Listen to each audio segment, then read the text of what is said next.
I would like to believe, I do not know her side, but I would like to believe that the friendship is already beyond politics dahil sa mga nangyari. Hindi magandang nangyari at meron pa rin kaming open lines of communication. Dalawa lang yun, ma'am. It's either nagpa-plastikan kami or it's really beyond friendship.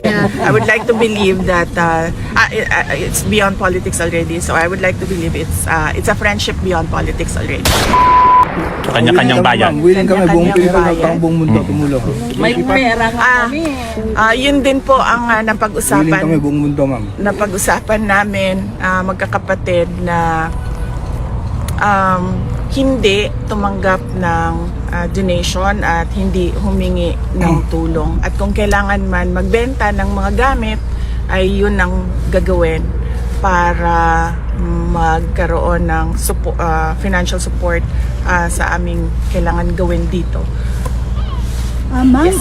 may pronouncement si Senator Amy Marcos. Parang obviously, she's no longer part of the administration party. Did she even communicate with you? Because you were friends before. We're still friends, ma'am. Opo. Inimbita nga niya ako doon sa second hearing, ma'am. Unfortunately, the last 4 days dito medyo hectic na siya kasi tinatapos na namin yung organization at sistema. So medyo hindi ko na. At saka 3 a.m. kasi sa oras natin dito yung kanilang hearing doon. So medyo mahirap talaga siya para sa akin na umattend ng second hearing.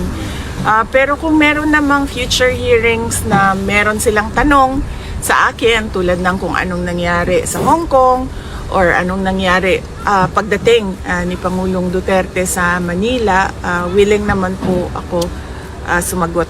At yes, so yun, inimbita niya ako, ma'am, kaso hindi kaya ng schedule ko na gumawa na umattend online. But I am open in the future hearings in the event that she needs my input in the committee hearings that she is conducting in the Senate. At magkaibigan pa rin kami, ma'am, hanggang ngayon wala namang problema doon. I think siguro I would like to believe, I do not know her side, but I would like to believe that the friendship is already beyond politics dahil sa mga nangyari. Hindi magandang nangyari at meron pa rin kaming open lines of communication. Dalawa lang yun, ma'am. It's either nagpa-plastikan kami or it's really beyond friendship. I would like to believe that it's beyond politics already. So I would like to believe it's a friendship beyond politics already. Vice President, there's a statement by the Senate President, Chis Escudero, that he said as of February, you are now not a longer Vice President anymore. It's a contradictory statement. It's because the impeachment process is not even started. So how are you going to react with regards to his statement that you are no longer president as of February? Okay. So I've not read his statement, so I do not know the entirety of what he said, and if he did said that, I do not know the context of why he said that, so I will not comment on it at this point. But if I read the statement, I will let you know. Okay, thank you. Maybe one follow-up question. 3 years down the road, alliances. Medyo parang yung alliances nyo when you did allied with the Marcoses now is no longer there. Are you still willing to make alliances with other political figures or families?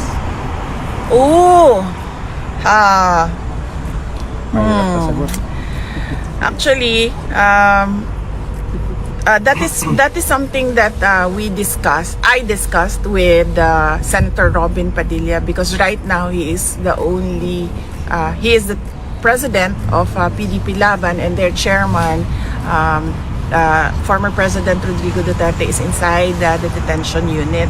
So I was asking him what his plans are because PRD is no longer there to campaign, and he said that he's planning. Ako ata yan.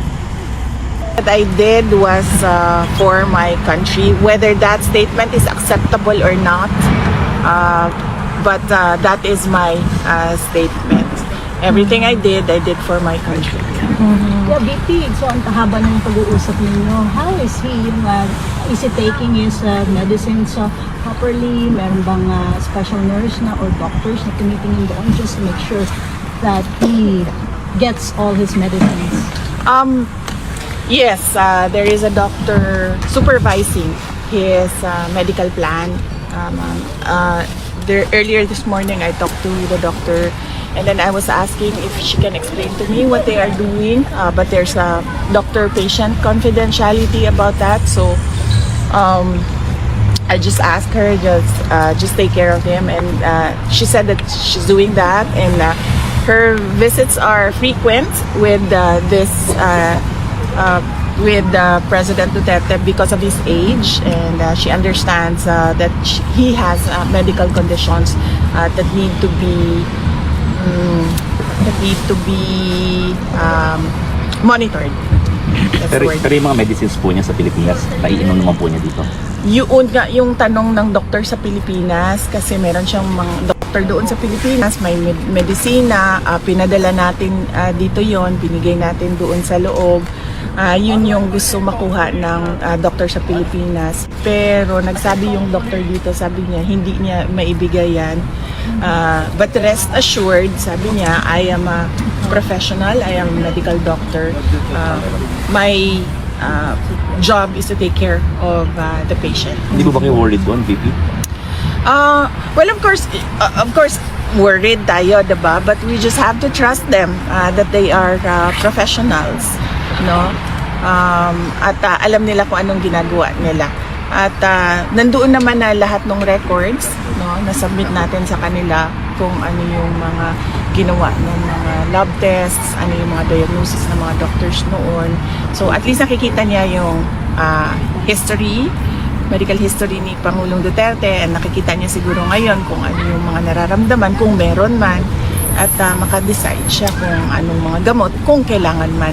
But I understand from the lawyers, unlike daw sa Pilipinas at sa Amerika na mahilig magbigay ng gamot ang doktor, dito daw sa Netherlands, hindi daw ganyan yung doktor.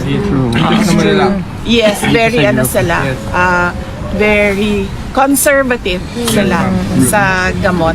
And I think siguro maganda din yon, no? Dahil nakita ko isang beses din yung doctor na kasama niya si Pangulong Duterte. Nung nag-request ako ng wheelchair, nagsabi yung nurse na ay hindi pwede kasi kailangan niya maglakad. And sabi ng doctor, you need to use your muscles. So ganun sila dito. Hindi tulad sa atin, no, na parang pag masakit ang ulo, diretso tayo inom ng paracetamol. So hindi ganyan dito. So we just have to trust their healthcare programs and then their professionalism. VP, just a point of clarification. You were on the phone with your father. Aside from visiting him personally, how important is it that you still had to talk to him on the phone, apart from visiting him personally? Oo. I have no schedule today to visit him in person. The schedule this afternoon will be for Hanilet and Veronica. I was here this morning to deliver documents that was asked of me from the detention unit, so I delivered it personally to the person who asked for it. And yes, so instead of in-person visit, I was allowed a phone call. So we discussed updates in that phone call.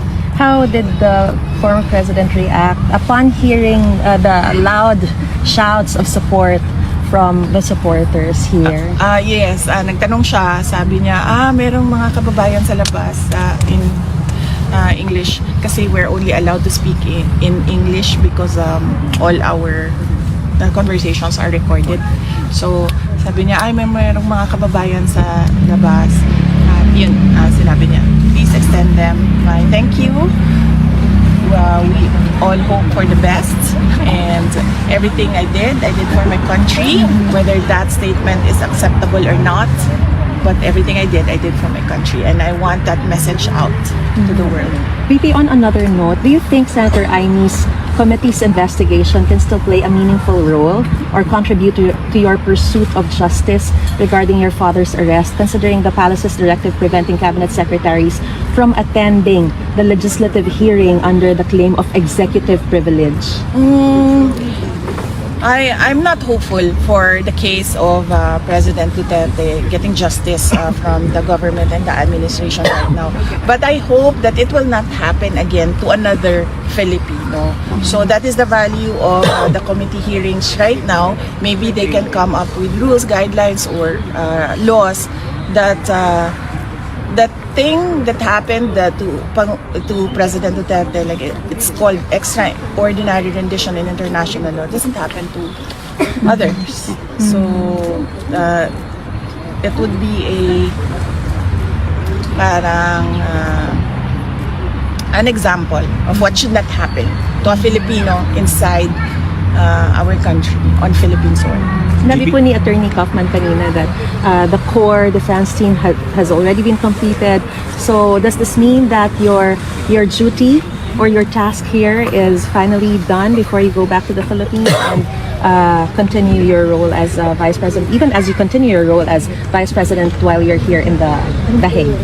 Yes, everything is organized with the lawyers, and there is already a system for the family with regard to the visiting here in the detention unit. So yes, and that the last document that was needed of me, I delivered it this morning to the person inside who asked for it. So yes, my task is done. It's And that, well organized. does that mean that you're ready to go home? Yes, yes.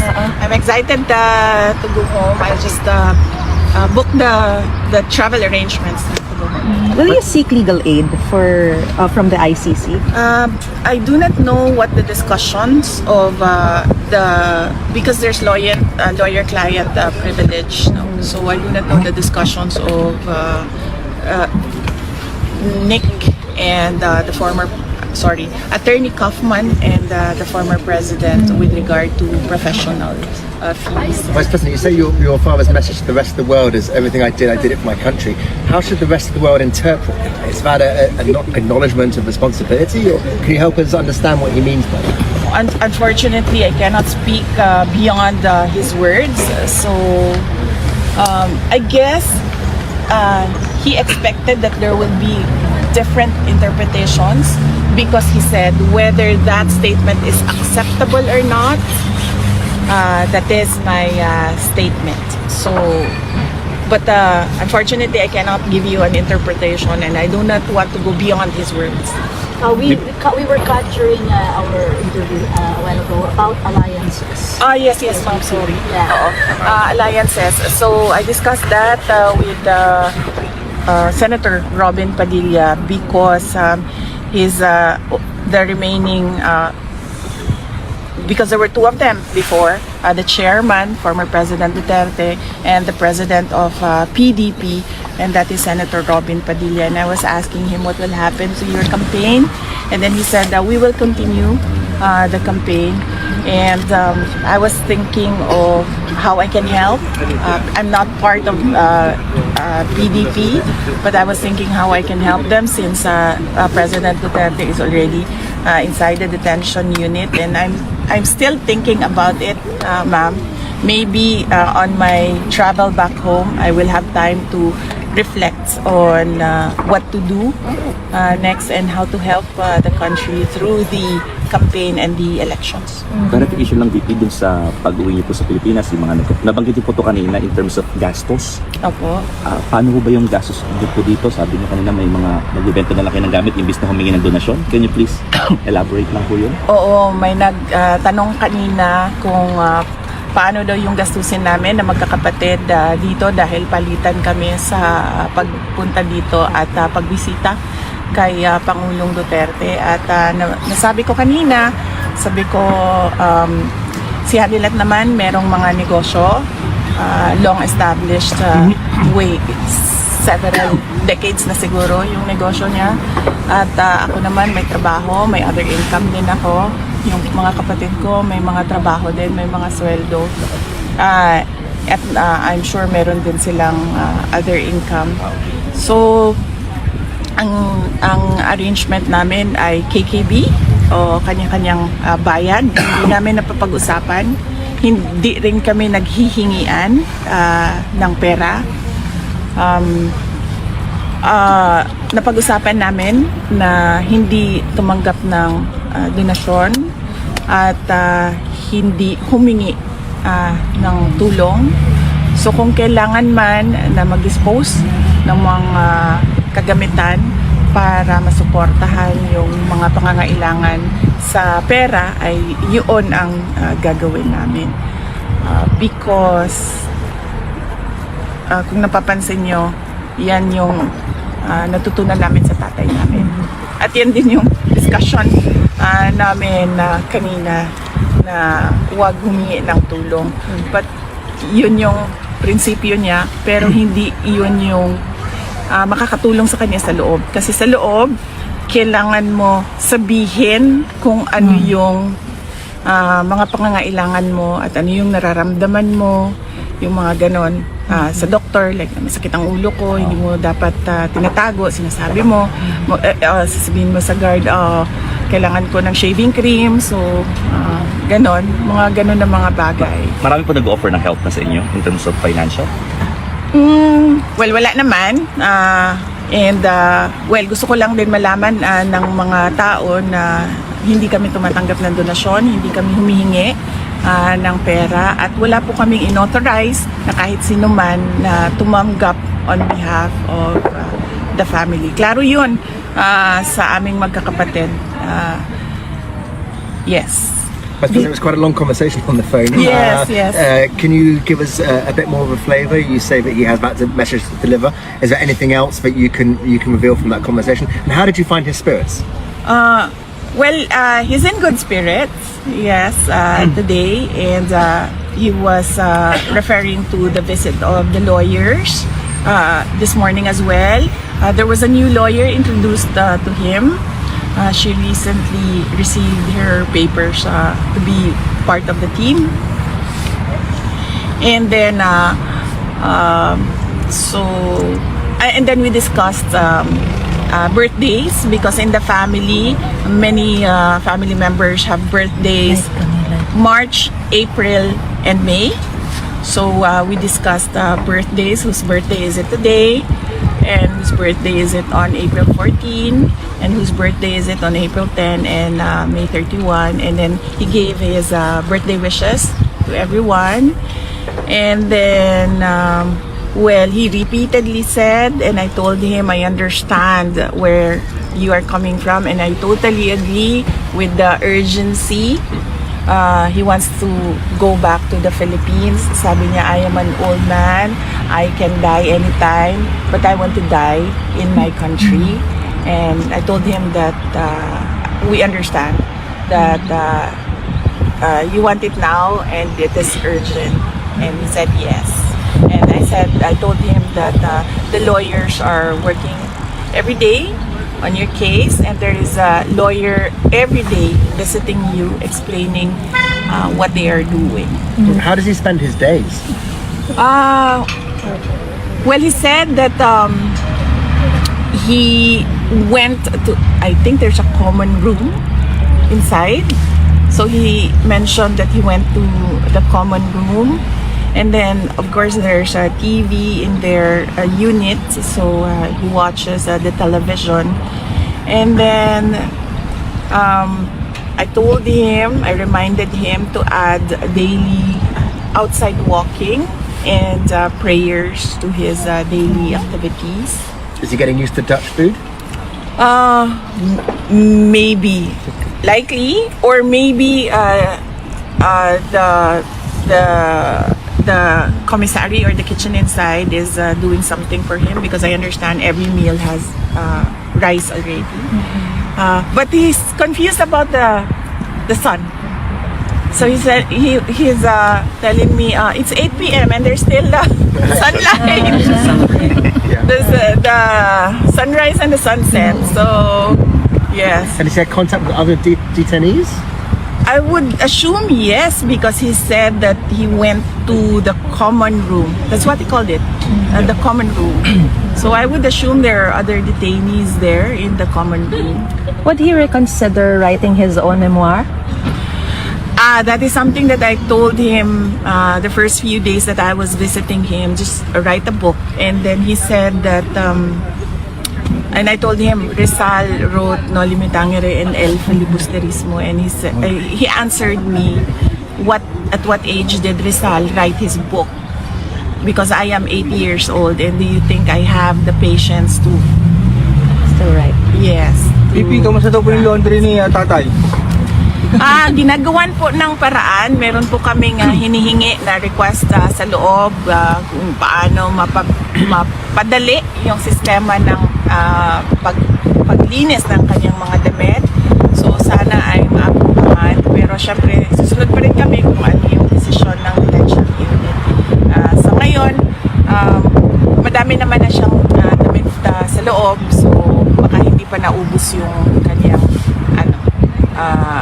gamit sa loob. VP, kaninang umaga, Philippine time, si impeachment prosecutor Marcelino Lebanon and first rider representative Raj Gutierrez, they led the filing in the Senate of this petition or issue writ of summons to direct you po to answer the articles of impeachment within a non-extendable period of 10 days. You're going back home. You said that you already have a team ready for it, but let me just ask your reaction on this new petition that has been filed to the Senate with regards to this non-extendable writ of summons to direct you to answer. The best person to answer that right now is Senate President Cheese Escudero, since the summons was filed in the Senate. I do not wish to comment on that matter. With regards to the birthdays, you mentioned a lot of birthdays coming up. Does that necessarily mean that those who will be celebrating their birthdays will have a visitation schedule with the president so they can spend their birthdays with the former president? Yes, April 10 we have been requesting for a special visit because it is the birthday of Veronica. April 14, no, that is the birthday of my mother. So she's going home with me. May 31 is my birthday, so I'm still thinking about whether coming here for my birthday. I've not decided on that matter yet. Okay, thank you. VP, about the relationship, you said that your relationship with your siblings and your father has never been better. Yes. How about the relationship of your mothers? They don't have a relationship, ma'am. But I think former President Duterte is overjoyed with with what happened to the relationships between my brothers and I and our half sister. So especially when he saw us there last Tuesday. So that would be the first time that he saw Kitty and me together in person, because we do video calls before. But never in person that he saw me, Kitty, and I together. So, Isip sa kainahan, day. Saan kami nga si mga anak? ay, sobra yun kaayo kamingaw sa mga bata. Kada adlaw mi naga-video call, and kada adlaw ko nagasulti sa ako ang kamingaw, sa ako ang pagmahal sa ilaha, o ang ako ang isa ka anak kay motubag pag maingnan ako, I love you, motubag na mag and doon ay nagsulti sa ako ang ingana yun daw ang mga kuan teenager na lalaki. Pag ingnan ni mo I love you, maingon rag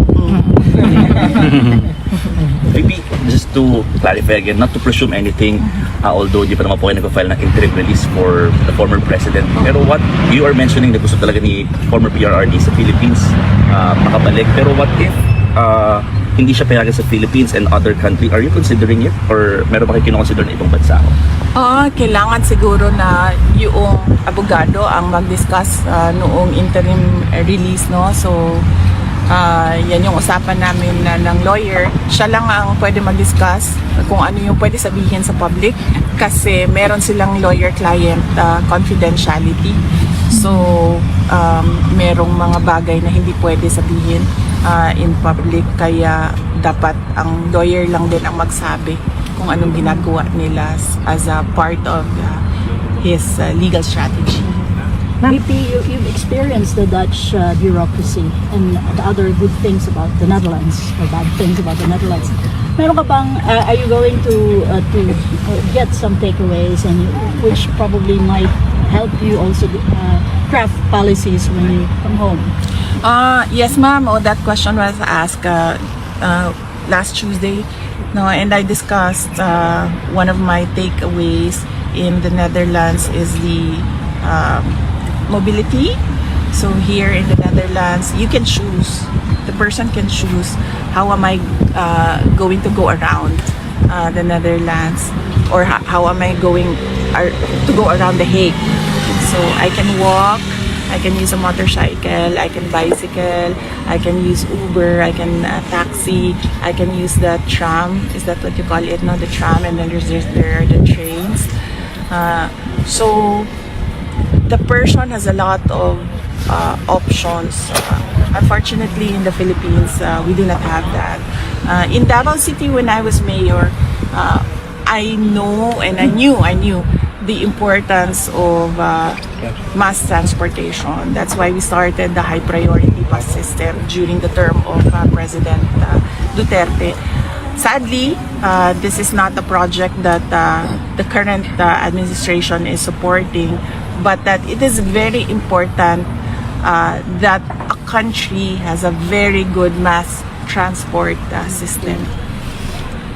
So that is one my takeaways in the Netherlands. And not seen anything bad, ma'am. I've been walking here, we only take a taxi when we are almost late.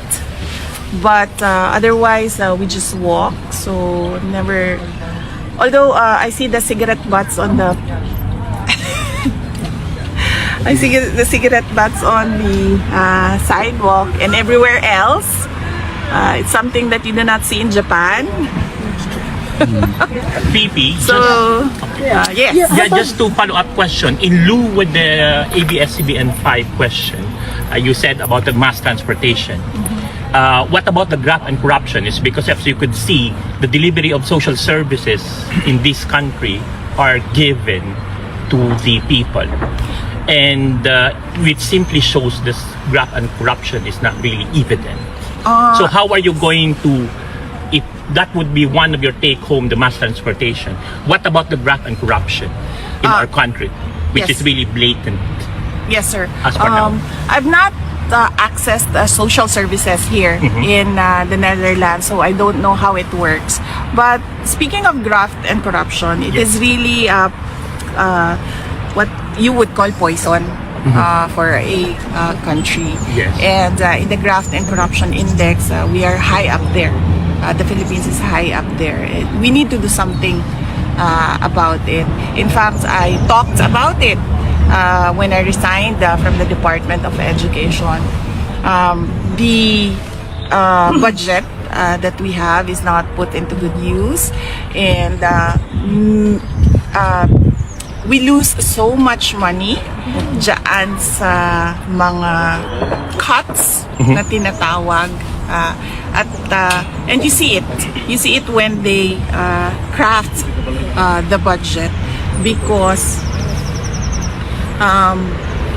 like say for example, by my personal experience, the budget of the Department of Education, the school building program, the new construction, everything is divided among members of the House of Representatives, and they are not even implementors of projects. That is the job of the executive department. That is the job of the Department of Education.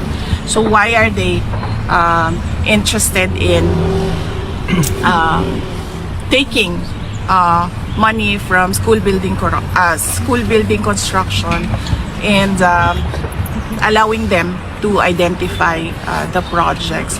And somehow there is no system where the Department of Education, the DPWH, and the recipient local government unit can check if there was indeed a new construction of the school building, and if there was indeed a new construction, if the construction was up to the standard of the construction of a school building. So that is an example, and that is my personal experience. And I'm sure there are a lot of other incidents inside the departments in the government where there is graft and corruption. So it's poison to a country, and it needs to be cut.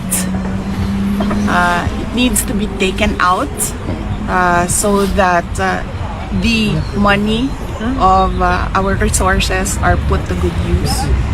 BP, ano na lang, naiba tayo. Kasi mensahe na lang po, BP, sa mga supporters ni Tatay Digong. Kasi itong lugar na to, tinawag na nilang Duterte Park. So araw-araw pupunta sila dito para pagbigay ng moral support kay Tatay Digong. Mensahe na lang, BP, sa kanila. Oh, well, yes.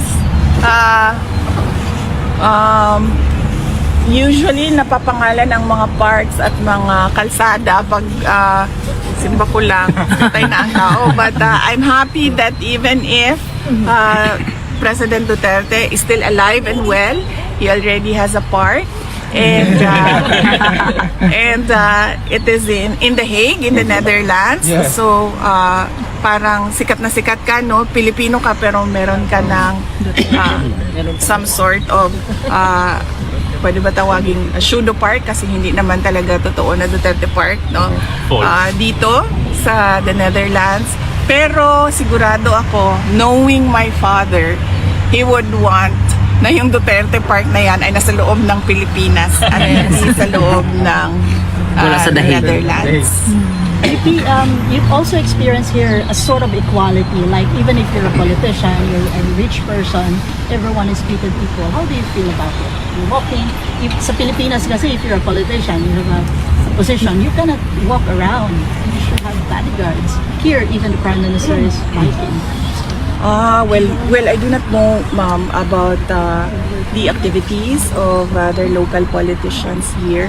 I've not reached out to any government official here in the Netherlands, so I do not know their activities. But I'm happy that they have that freedom. In the Philippines, I walk. Yes,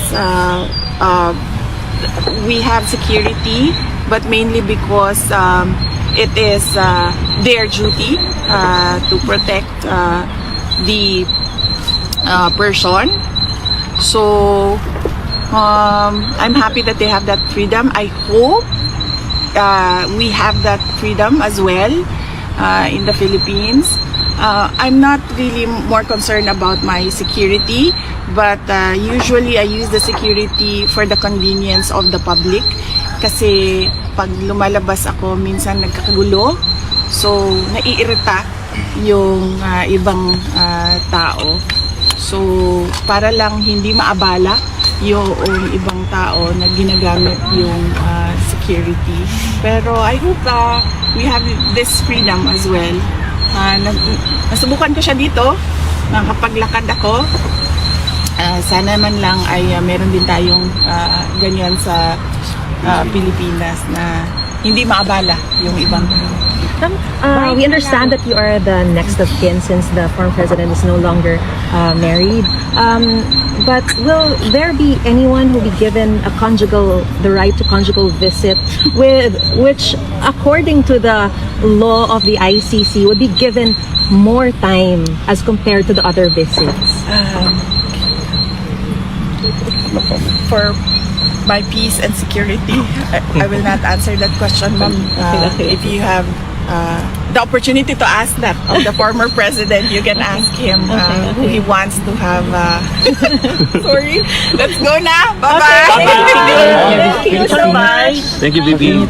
Yes, sir. Picture sa UK sa Sunday ba? Oo. For PDP, no? For PDP. Opo. Mensahe lang sa mga supporters doon dito, no? Opo. KOJC o mga supporters ng PRRD para sa PDP. Okay, sige. Maraming salamat sa Kingdom of Jesus Christ members at maraming salamat sa supporters ng PDP Party sa suporta ninyo sa mga senators ng PDP. Unang-una na si Senator Bato de la Rosa, si Senator Bongo, si Senator Attorney J.B. Hinlo, si Senator Attorney Raul Lambino, Senator Attorney Jimmy Bondok at si Senator Philip Salvador. At wag po natin kalimutan na meron pong mga guest candidates ang PDP. Ito po yun ay si Senator Attorney Vic Rodriguez, Senator Attorney Rodante Marcoleta, si Senator Dr. Richard Mata, and si Pastor Apollo Kibuloy. Senator Pastor Apollo Kibuloy, na napakalaki ang ating pagpapasalamat, no, dahil sa tulong ng SMNI at ng KOJC na mapaabot ang mga balita sa ating mga kababayan sa buong mundo. Pahabol ma'am sa Belgium karungkuan. Sunday po. Oo. Nasabi ko, no? London, no? UK nasabi. Kanina, no? Oo. Karon sa Belgium. Okay. Maraming salamat sa ating mga kababayan na sa Belgium, sa ating mga members ng Kingdom of Jesus Christ, sa mga supporters ng PDP Laban, sa inyong meeting de avance para sa mga senador ng PDP. Unang-una na si Senator Bongo, si Senator Bato de la Rosa, si Senator J.B. Hinlo, si Senator Raul Lambino, si Senator Jimmy Bondok, si Senator Philip Salvador.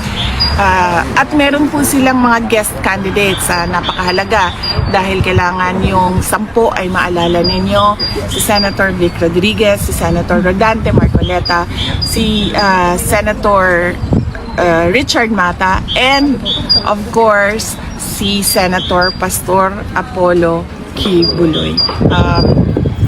Isipin po natin na marami silang magagawa para sa ating bayan. Unang-una na lang ay baguhin ang muka ng governance and government sa ating bayan. Maraming salamat sa inyo dahil sinuportahan ninyo ang panawagan ng PDP na itong 10 ang iboto para sa Senado ngayong darating na halalan sa buwan ng Mayo. Thank you. Thank you, Ma'am, consider niyo po ba na isali po si Senator Aino sa guest candidates po? Senator in State ng kasi kanina po nabanggit po na meron po kayong friendship and it's beyond political or politics. Hindi kasi ako member ng PDP Laban, so hindi ko sila nakakausap with regard to their senator slate. Sumusunod lang ako sa mga pronouncements ni Pangulong Duterte at mga sinasabi niya with regard to guest candidates. So, yun lang yung... Would you welcome po if ever po na natanggap niyo or pulling po si Senator Aino as a guest candidate po ng PDP Laban? Well, I cannot really speak for PDP, no? Siguro, discuss natin yan kung meron ng agreement si Senator Amy Marcos at ang PDP Laban. So ngayon, wala pa akong update. Antay ako ng balita galing kay Senator Robin Padilla. Saka pag-uwi po ninyo, makakakuha po ba kayo ng phone call kay President Duterte? Katulad po na nangyari sa inyo. Yeah, sinabihan ko siya kanina, sabi ko kung pwede ba siyang tumawag everyday, tapos sasabihin niya daw sa guard kung pwede tawagan ako. Yes. Sinabi ko sa kanya, my phone is open 24 hours a day. The detention unit knows my phone. It's isa lang ang number ko since 2004. So yan yung pwede niya tawagan. At sabi ko, it's 24 hours a day. Pero meron lang kasi silang allowed time para tumawag. Kaya sinabi ko sa kanya, please ask them that you want to call me every day. So ako na yung nagsabi sa kanya na you want to call me every day. Hindi ko lang alam kung gusto niya. But, well, yes, that phone call was probably the longest in my 46 years, no, with my father. That phone call was probably the longest. Ilan yun? Almost 30 minutes. Half an hour. Oo, almost an hour. Kaya ka po ninyo yung phone naman kanina. Oo, niyakap ko na. Kasi sumasandal na ako sa puno para ma-relax yung paa ko. And it's good to hug trees, no? You get their energy. Except that, well, buhay pa itong tree na to, so okay lang siya.